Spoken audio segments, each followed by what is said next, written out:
7:10 पर कभी सुन रहे हैं। आज के हमले में हमारे 48 सैनिक इस समय हॉस्पिटल में हैं और 21 सैनिक मारे जा चुके हैं। आज का वैलेंटाइन डे शो हो आप सभी को। इस समय 48 सैनिक, मैं रिपीट कर रहा हूं अपनी बात को, आज के हमले में 48 सैनिक हमारे हॉस्पिटल में हैं और 21 सैनिक मारे जा चुके हैं। किसका खून पुलवामा में है? किसका खून नहीं खौलेगा? मैं शुरू कर रहा हूं अपनी बात को। मुझे नहीं पता मेरी बात कितने लोगों तक पहुंचेगी, लेकिन मैं जब से मोबाइल देख रहा हूं मैं ठीक ढंग से अपनी स्थिति में नहीं हूं। इसलिए मैंने कहा गेट खोल दिए जाए, जिन्हें वैलेंटाइन डे मनाना है वो चले जाएं। मैं वैलेंटाइन डे का विरोधी नहीं हूं। यदि जिन लोगों ने पूरी फिल्म देखी है, मुझे उस मेजर की उस वर्दी से अच्छी सूंघ कर उस पत्नी ने कहा, आज तक कोई वर्दी न लगी, जिसने कहा मैंने आज तक वो वर्दी इसलिए नहीं धोई कि मैं जब कभी याद आती उसे पहन लेती हूं। हमारे बेटों के सर कट जाएंगे और हम सफेद कबूतर उड़ाते रहेंगे। ये तो उम्मीदें नहीं थी हमको किसी देश के प्रधान से। 18 बेटों के सर के बाद काटा अच्छी बात है, क्या ये बदला कितनी जल्दी होगा कि नीचान उम्मीद करना चाहता है। हमने तो वीडियो देखे वायरल में गया था करगिल पिछले महीने, जगदीश सर यहाँ बैठे, मित्र जी बैठे हैं। मुझे लगा था मैंने हिंदुस्तान का सबसे बड़ा तीर्थ कर लिया है जब 523 बेटों ने अपने खून से वंदे मातरम लिख दिया था। मैंने फिर कहा, मैं बहुत दुख के साथ सूचना दे रहा हूं, जब मैं लद्दाख एयरपोर्ट से दिल्ली एयरपोर्ट उतरा तो एक वीडियो वायरल था मेरे मोबाइल के ऊपर। हमारे सैनिकों के गालों पर तमाचे मारे जा रहे हैं, उनके पीछे लातें मारी जा रही हैं, उन पर पत्थर फेंके जा रहे हैं और वो सैनिक बोल नहीं रहे, उनके कंधों पर राइफलें टंगी है। ये वीडियो वायरल आप में से कितने लोगों ने देखा जिसका मैं जिक्र कर रहा हूं? शुक्रिया। मैंने सपने में उम्मीद नहीं की थी सैनिकों के साथ ये दुर्गति हो जाएगी। मैं एक पंक्ति में आपकी और अपनी परीक्षा ले रहा हूं। मुझे इस बाइक पर 15 मिनट रहना, ज्यादा मुझे रहना भी नहीं है। मैंने कहा मैं आयतन में भरोसा नहीं करता, डेंसिटी में भरोसा करता हूं। और कैसा लगा होगा हमारे सैनिकों के गालों पर जब तमाचे लगे होंगे और सर कट के आए हैं। मेरे राउंड खड़े इस समय बड़े कवि हरिओम पवार जी लिखते हैं, किसका खून नहीं खौलेगा पढ़ सुनकर अखबारों में।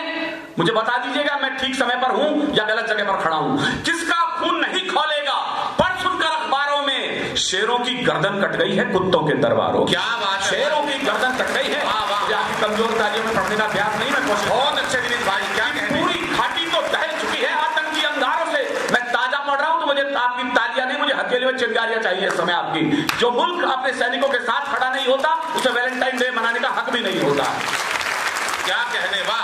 पूरी घाटी तो दहल चुकी है आतंकी अंगार में। दिल्ली में पढ़ रहा हूं, मैं दिल्ली के प्रधान तक अपनी बात आपकी तालियों के माध्यम से पहुंचाना चाहता हूं कि पूरी घाटी तो दहल चुकी है आतंकी अंगारों से। मैं वीडियो रिकॉर्डिंग के सामने अपना बयान दर्ज कर रहा हूं। एक भी बात गलत लगे अपना हाथ खड़ा कर दीजिए, आप झूठ बोल रहे हैं। यदि मैं सच के दरवाजे पर खड़ा हूं तो अपना साथ मुझे दीजिएगा कि पूरी घाटी तो दहल चुकी है आतंकी अंगारों से। कश्मीर में आग लगी है पाकिस्तानी नारों से। 4 सितारे वाले झंडे घाटी में लहराते हैं और हमारे शीश शर्म से रोज रोज झुक जाते हैं। बहुत हो चुका मोदी जी, मेरी हिम्मत को दाद देना, मैं कहां खड़ा हूं, किसके सामने खड़ा हूं और क्या बोलने जा रहा हूं। मैंने कहा मुझे वोटिंग भी चाहिए और अच्छा लगे तो ताली भी चाहिए। बहुत हो चुका मोदी जी, इनको समझाना बंद करो। आज इनके सब सांपों को दूध पिलाना बंद करो। अब खुद के गद्दारों को भी थोड़ा सा तो झटका दो। जो सेना पर पत्थर फेंके लाल चौक पर लटका दो। जो सेना पर, वाह वाह वाह, बहुत अच्छे दिनेश भाई, बहुत बढ़िया, बहुत अच्छे। जो सेना पर पत्थर फेंके लाल चौक पर लटका दो। जो सेना पर पत्थर फेंके लाल चौक पर लटका दो। इतना खून नहीं छिड़को कि मौसम फागी हो जाए। मुझे नहीं पता मेरी बात आप में से कितने लोग समझेंगे। देश की राजनीति ये कहती है कि देश की व्यवस्थाएं युद्धों से नहीं सुलटती हैं, वो टेबलों पर बैठकर समझौते से होती हैं। मेरा कहना है सर, युद्धों का रक्त का बहाने का आपको अर्थ क्या पता है? ऐसी कमरों में बैठकर 2 कौड़ी की शाही पर समझौते करने वाली राजनीति इन इतिहासों को समझती कब है? इतना खून नहीं छिड़को। अगली लाइन में समझदार लोगों के सामने खड़ा हूं। मैं नुमाइश के कवि सम्मेलन में नहीं हूं, मैं कम से कम पोस्ट ग्रेजुएट और ग्रेजुएट लोगों के सामने खड़ा हूं। मेरी भाषा की मर्यादा क्या हो, शब्दों का अर्थ क्या हो, इतनी तहजीब मुझे भी होनी चाहिए और आपको भी होनी चाहिए कि मैं ये तो न कह दूं कि नौजवान और भूतपूर्व नौजवान यहां बैठे हुए हैं। मैं अपने शब्दों की मर्यादा का पालन करते हुए बोल रहा हूं, इतना खून नहीं छिड़को। शब्द समझ जाए तो तालियां उधार मत रखिएगा। इतना मैं राजनीति से कह रहा हूं, इतना खून नहीं छिड़को कि मौसम फागी हो जाए और सेना को इतना मत रोको सैनिक बागी हो जाए। सेना को इतना मत रोको सैनिक बागी हो जाए। सेना को इतना मत रोको सैनिक बागी हो जाए। इनको खुली छूट दे दो। समर्थन हो तो ही तालियां उठे। इनको खुली छूट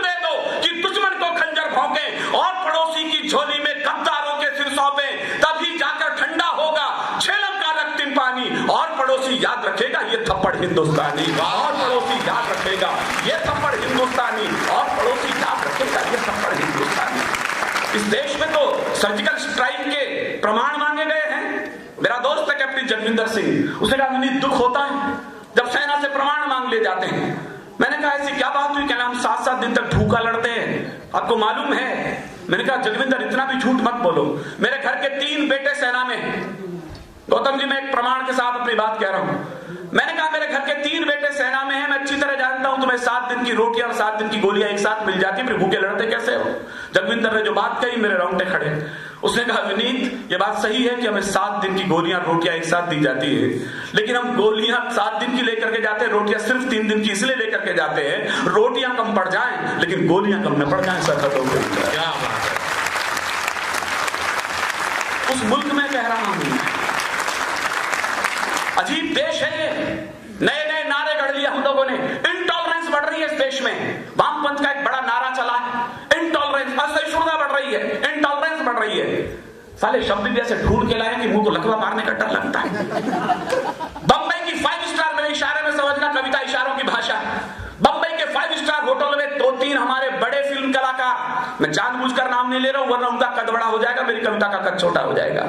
5 स्टार होटल की 36वीं मंजिल पर दारू की बोतल होटल में लेकर के अपनी महबूबा की गोद में बालों में उंगलियां फिराते हुए कहते हैं डार्लिंग डर लगता है इस देश में, दम घुटता है इस देश में। संभव हो तो आपकी तालियां उठे। मैं निकम्मों से पूछना चाहता हूं क्या 36 फुट बर्फ के नीचे उस सैनिक का दम नहीं घुटा होगा जो तिरंगा लेकर 6 दिन तक तुम्हारे लिए जिंदा रहा? क्या बात है, वाह। वो हनुमान थप्पा दुनिया के लिए उदाहरण बनकर चला गया। 36 फुट बर्फ के नीचे -40 डिग्री में वो सैनिक 6 दिन तक जिंदा रहा। दुनिया का विज्ञान रिसर्च कर रहा है वीसी सर कि एक सैनिक 6 दिन तक भूख प्यास को लेकर जिंदा कैसे रह सकता है। और विनीत चौहान रिसर्च कर रहा है। उसे 1 दिन के लिए दिल्ली मिलिट्री हॉस्पिटल लाया। मैंने कहा मैं अपनी वीडियो रिकॉर्डिंग के सामने बयान दर्ज कर रहा हूं, झूठो मुझे टोकेगा। 1 दिन के अंदर उस बेटे ने दम तोड़ दिया। उसे तो 12 डॉक्टरों की टीम सर्च कर रही थी उस समय। मैं आज तक हैरत में हूं, जो बेटा 6 दिन तक न मरा हो भूख प्यास के साथ 36 फुट बर्फ के नीचे, वो डॉक्टरों की सर्च के बावजूद मर कैसे गया है? सर मेरी रिसर्च पर आपका ध्यान चाहता हूं। ठीक उसी समय कश्मीर में इसी तरह के निकम्मे लोग तिरंगा झंडा जला रहे थे। आप अच्छी यूनिवर्सिटी में हैं कि अच्छी कविताओं पर तालियां बजा रहे हैं? मेरे कहने की हिम्मत समझ जाए तो मुझे कहिएगा। जेएनयू जैसी यूनिवर्सिटी के अंदर होते तो भारत मुर्दाबाद के नारे से मुल्क में सीख लिए होते आप लोगों ने। उस यूनिवर्सिटी के अंदर नारे लग रहे थे अफजल हम शर्मिंदा है, तेरे कातिल जिंदा है, घर घर से अफजल निकलेगा। मैंने कहा मेरे दोस्त लोग जानते हैं राजस्थान यूनिवर्सिटी का 1 गोल्ड मेडल मेरे हिस्से में आता है एमएससी में। मुझे इस बार या तो 100% ताली चाहिए, 100% वोटिंग चाहिए। जवाब मैं आपकी राष्ट्रभक्ति की बदौलत दे रहा हूं। जब उन्होंने कहा घर घर से अफजल निकलेगा, घर घर से अफजल निकलेगा, मैंने कहा निकम्मो, यदि घर घर से अफजल निकलेगा तो क्या घर घर से भगत सिंह पैदा नहीं हो जाएंगे? क्या बात है, वाह वाह वाह, बहुत अच्छे विनीत भैया। वो बर्फ की घाटी में आंसू बह गया होगा। मेरे पास इससे अच्छी लाइन नहीं है एक सर आपके चरणों में सौंपने के लिए। उस वीर बेटे को सौंप रहा हूं, वो सैनिक जो आज हमारे शहादत को प्राप्त हो गए, मैं उन्हें भी प्रणाम कर रहा हूं। वो बर्फ की घाटी में आंसू बह गया होगा, सितारा टूटकर अंबर में कब का खो गया होगा। क्यों मरा होगा बेटा? मेरी रिसर्च पर आपका ध्यान चाहता हूं। वो बर्फ की घाटी में आंसू बह गया होगा, सितारा टूटकर अंबर में कब का खो गया होगा। वो जीना चाहता होगा अभी भी देश की खातिर, मगर गद्दारों को देखा तो फिर से सो गया होगा। मगर गद्दारों को देखा तो फिर से सो गया होगा। मगर गद्दारों को देखा तो फिर से सो गया होगा। पड़ोसी मुल्क के छोटे छोटे बच्चे हमसे कहने लगे हमारी हरकतें देख करके कि जो देश अपने आप में यूनाइट नहीं है वो हम पर क्या हमला करेगा। पड़ोसी मुल्क का एक व्यक्ति कहता मुझे इंच इंच कश्मीर चाहिए। मैंने भाई से पूछा ये कौन है? कहला बिलावल भुट्टो नाम का एक छोटा सा लड़का है।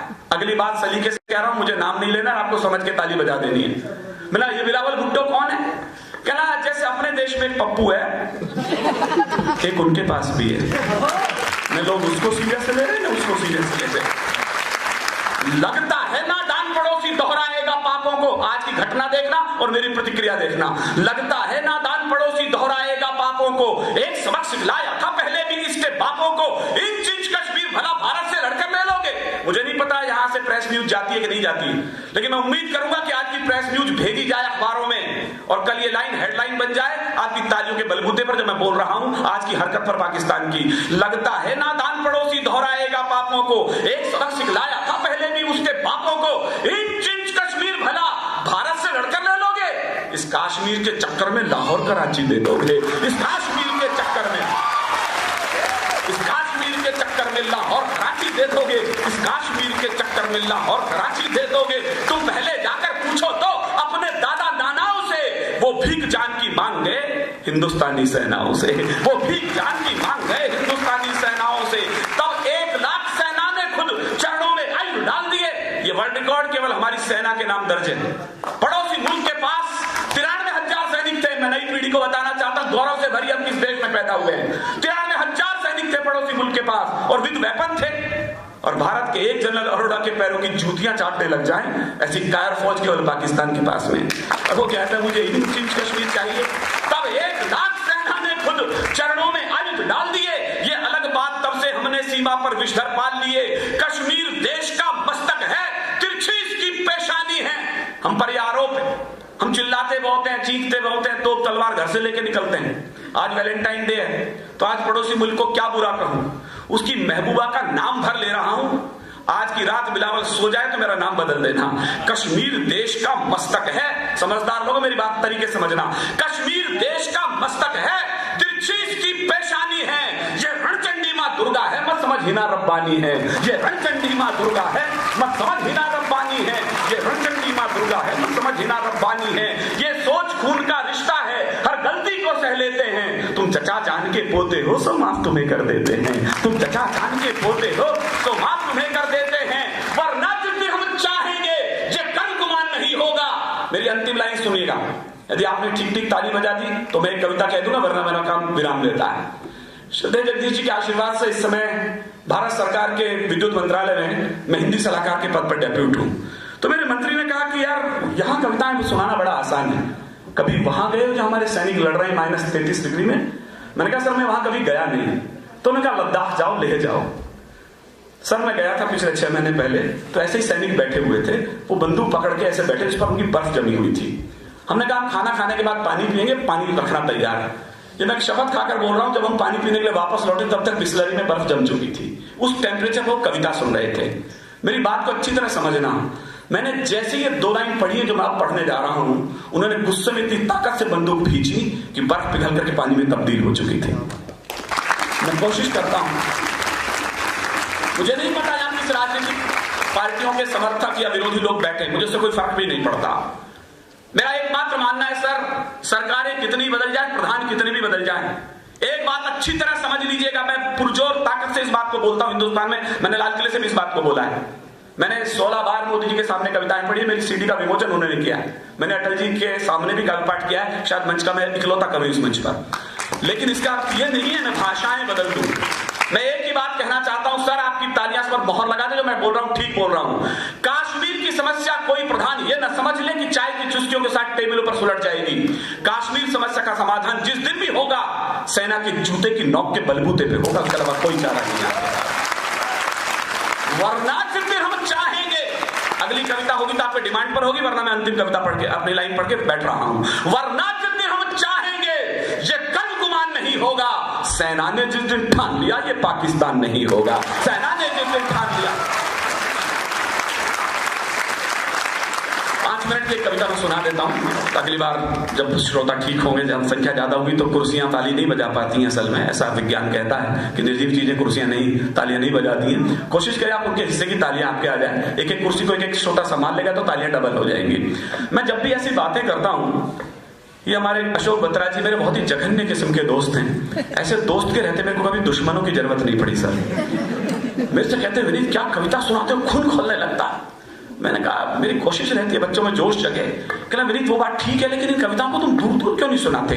अरे मैंने कहा आज मैं यहाँ हूँ, कल बदायूं हूँ, परसों दिल्ली आऊंगा, फिर मैं उधर चेन्नई चला जाऊंगा, और कितनी दूर जाऊं। अगली बात जो उसने कही वो इशारे में समझने की, जिसके समझ में आए वो ताली बजाए, बाकी पड़ोसी से पूछे। कहने लगा यार इन कविताओं को मैं कितनी दूर सुनाऊं? कहना यार इन कविताओं को तो पाकिस्तान जाके क्यों नहीं सुना? क्या था? अब तो आप समझ गए होंगे ऐसे दोस्तों की क्या स्थिति है। मैंने वीसी सर को फोन लगाया, मैं सर आपका एक कवि कम हो सकता है, इसमें अंतिम कवि हूं मैं, फिर समापन कौन करेगा? अरे कहने लगा ऐसे अशोक बत्रा बड़े निपटा, चिंता मत करो, मैं तरीका बताता हूं। जो सर ने तरीका बताया मैंने इनको बताया, पागल थे गुरु आदमी। मैंने कहा देखो अशोक भाई, पाकिस्तान जाने के लिए पासपोर्ट चाहिए, वीजा चाहिए, किराया बहुत लगता है। अब मैं कहा प्रोफेसर आगे पैसे का नाम सुनते ही कहते रहने दे, मर जा मत जा। लेकिन सर अगले ने जो जवाब दिया, आपका तालियां बजाने का मन करे तो रोकेगा मत। मैंने कहा भाई किराया बहुत लगता है पाकिस्तान जाने में, कौन जाए? कहने लगा चिंता मत करना विनीत चौहान, किराए की एक तरफ का जाने का किराया मैं दूंगा। समझ में आ गई? दोबारा बताऊं? मगर बत्रा जी आने का किराया?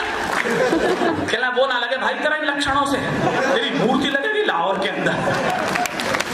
लेकिन सच मानिएगा, अटारी बॉर्डर, बाघा बॉर्डर जिसे आप लोग कहते हैं, वहां पर एक कवि सम्मेलन एक बड़े चैनल ने किया। जिंदगी ने वो दिन भी मुझे दिया। 5 कवि छांटे गए हिंदुस्तान के कर्नल वीपी सिंह के नेतृत्व में बाघा बॉर्डर पर कवि सम्मेलन के लिए।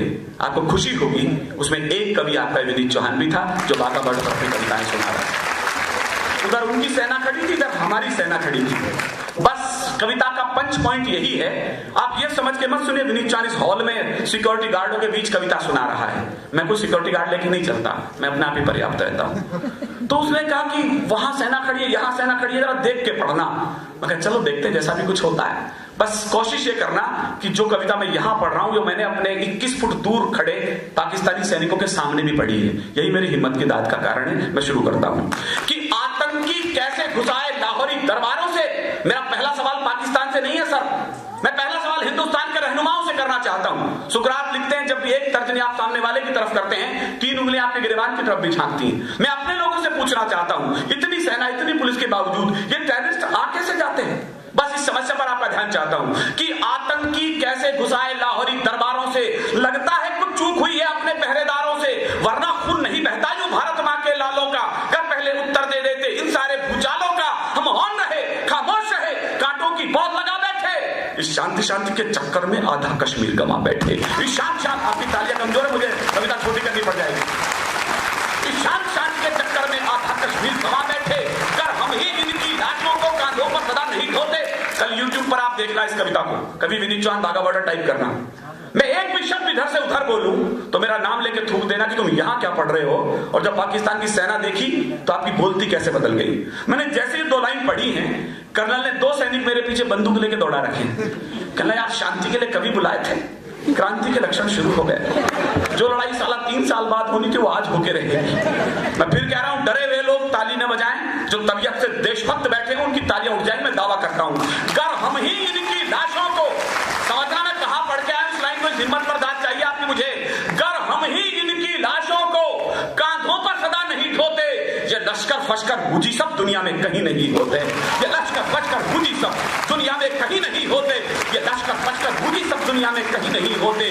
मत कहो पड़ोसी मुल्कों से आतंकी आंधी मंद करो, तुम अपने मिनिया के स्वर को शेरों की तरह बुलंद करो। ये हमले पल में रुक सकते थे, आगे बढ़कर हुंकार भरो। इन आतंकी अड्डों पर बस बम्बों की तुम बौछार करो। इन आतंकी अड्डों पर बस बम्बों की तुम बौछार करो।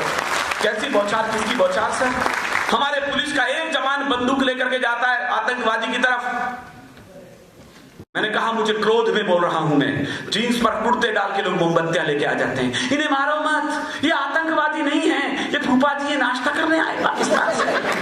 सर ये मानव अधिकार के कार्यकर्ता किस दिन देशवासियों में, राष्ट्रभक्तों में, देशद्रोहियों में अंतर करना सीखेंगे? हिंदुस्तान के 14 IPS ऑफिसर जेल के सींचों में सड़ रहे हैं जिस समय विनीत चौहान कविता पढ़ रहा है। मैं अपनी बात रिपीट कर रहा हूं यदि किसी ने ढंग से न सुनी हो। मैं 14 कांस्टेबल नहीं बोल रहा हूं सर, मैं 14 SP बोल रहा हूं, इस समय जेल में सड़ रहे हैं। मैंने पूछा क्यों? कहना इन्होंने कुछ टेररिस्टों को गोली मारी थी। मैंने कहा हलवा खिलाते सर, जिनके कंधों के स्टार बढ़ जाने चाहिए थे। मुझे नहीं पता मेरी बात किसको कितनी अच्छी लग रही है, बुरी लग रही है, मैं परवाह भी नहीं करता। जिनके कंधों के स्टार बढ़ जाने चाहिए थे उन्हें हमने जेलों में सड़ा दिया, और जिन पर 65 रुपए की गोली खर्च करनी थी उन्हें बिरयानी मुर्गे पर से हमने गोली कर दिया। हमने वर्दी के पैरों में सख्त बेड़ियां डाली। क्यों हो रहे हमले? विनीत चौहान तर्क के साथ बोल रहा है, हमने वर्दी के पैरों में सख्त बेड़ियां डाली है और भेड़ियों को शायद कुछ खुली छूट दे डाली है। सब मानव अधिकार कातिलों के हित में तन जाते हैं, इसीलिए तो रोज भेड़िए छाती पर तन जाते हैं। जिस दिन गोली का उत्तर, मैं गोली सा पढ़ूं तो गोली सी ताली उठे, जिस दिन गोली का उत्तर हम गोली से दे पाएंगे उस दिन आतंकी क्या इनके बाप ठीक हो जाएंगे। उस दिन आतंकी क्या इनके बाप ठीक हो जाएंगे। उस दिन आतंकी क्या इनके बाप ठीक हो जाएंगे। हमने आतंकी पाले, जेलों में परसी बिरयानी। अजीब देश है ये। हिंदुस्तान में रात्रि के 2:30 बजे, कभी आपने सुना है सुप्रीम कोर्ट खुलता है? 2:30 बजे सर चीनी की दुकान नहीं खुलती इस देश के अंदर। 350 बुद्धिजीवियों ने साइन किए, मुझे प्रोफेसर लोग माफ करें, वो छोटे मोटे लोग नहीं थे जिन्होंने साइन करे थे कि रात को सुप्रीम कोर्ट खोलो। वो बड़े वकील, वो बड़े प्रोफेसर, बड़े कवि, पद्म विभूषण प्राप्त लोग थे, वो बुद्धिजीवी थे तथाकथित, जिन्होंने 350 लोगों ने साइन किए और 2:30 बजे हिंदुस्तान का सुप्रीम कोर्ट खुला। मैंने पूछा किस लिए? क्या लगे इस आतंकवादी याकूब मेमन को फांसी मत लटकाओ, इसके बच्चे छोटे। मैं जितने गुस्से में बोल रहा हूं, मुझे गुस्से में प्रतिक्रिया चाहिए। इस आतंकवादी के बच्चे छोटे हैं, इसे फांसी मत लटकाओ। मैंने कहा निकम्मो, कर्नल राय की क्या 9 साल की बेटी छोटी नहीं थी जो अपने पिता की चिता को सैल्यूट दे रही?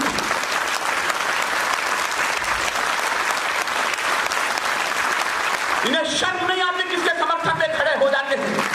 शहीदों के बच्चे बच्चे नहीं, आतंकवादियों के बच्चे बच्चे हैं। हमने आतंकी पाले, जेलों में फरसी बिरयानी, हर सैनिक की विधवा रोई आंखों में आया पानी। 20 खून करके भी वो सब क्षमादान पा जाते हैं और शहीदों की कुर्बानी पर मातम छा जाते हैं। उठो नया कानून मांग लो संसद की दीवारों से। मैं कसम देता हूं, अंतिम लाइन के साथ विदा हो रहा हूं, केवल वो ताली बजाए जो मेरे इस कानून से सहमत हो। नहीं सहमत हो आप खामोश रहिएगा। मुझे लगेगा मेरे लिखने में कोई कमी रही होगी, आपके सुनने में कोई कमी नहीं है, भले संख्या कम है, लेकिन आपने ऊर्जा से सुना है, ये दावा मैं कर रहा हूं आपके बीच में। मैं 19-20 साल से लाल किला जाता रहा हूं, जगदीश सर जानते हैं, लेकिन जिस आत्मीयता के साथ, जिस बुलंदी के साथ आपने अंत तक कवि सम्मेलन सुना है, मैं अपने 19 साल के लाल किले के कवि सम्मेलन आज के इस एक कवि सम्मेलन के इस पर न्योछावर करने की घोषणा करता हूं। आपने बहुत सर, बहुत आभार कि आपने अच्छे कार्यक्रम में मुझे मौका दिया।